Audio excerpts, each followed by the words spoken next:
And so, my fellow Americans, ask not what your country can do for you.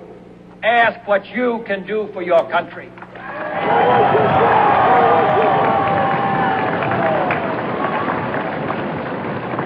My fellow citizens of the world, ask not what America will do for you, but what together we can do for the freedom of man. Of freedom and justice, I have a dream that my 4 little children will one day live in a nation where they will not be judged by the color of their skin, but by the content of their character. I have a dream today.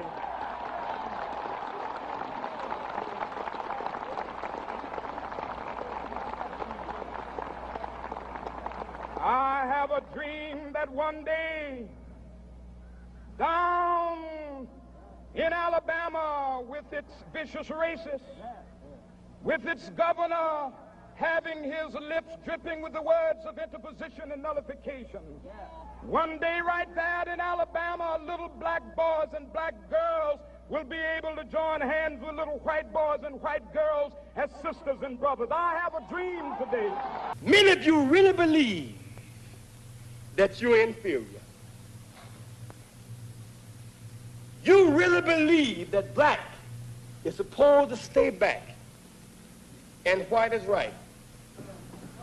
Many of you have given up on being first-class citizens.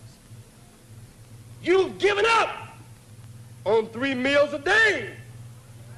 And you've given up because somebody has defined you as a white man's slave rather than God's child. We want freedom by any means necessary. We want justice by any means necessary. It is usually if you study the structure of the Negro community, economically, politically, civically, psychologically, and otherwise, it's controlled by the white liberal, who usually poses as the friend of the Negro, who actually differs from the white conservative in the same way that the fox differs from the wolf. Their appetite is the same. Their motives are the same. It's only their mannerisms and methods that differ. Yes, as I pointed out when I was during my traveling, that nations look, African nations and Asian nations and Latin American nations look very hypocritical when they stand up in the United Nations condemning the racist practices of South Africa and that which is practiced by Portugal and Angola, and saying nothing in the UN about the racist practices that are manifest every day against Negroes in this society. I just want to do God's will. And He's allowed me to go up to the mountain. And I've looked over and I've seen the promised land. I may not get there with you, but I want you to know tonight that we as a people will get to the promised land. It ought to be possible, therefore, for American students of any color to attend any public institution they select without having to be backed up by troops. When you talk about unemployment in America, I want everybody to know that real unemployment and underemployment for African American kids 17 to 20 who are high school graduates is 51%.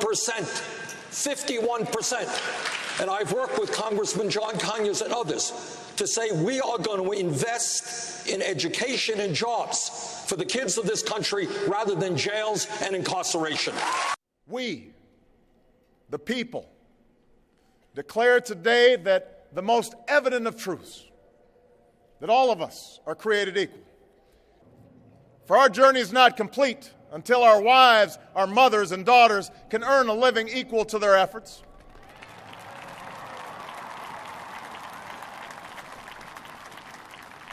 Our journey is not complete until our gay brothers and sisters are treated like anyone else under the law. For if we are truly created equal, then surely the love we commit to one another must be equal as well.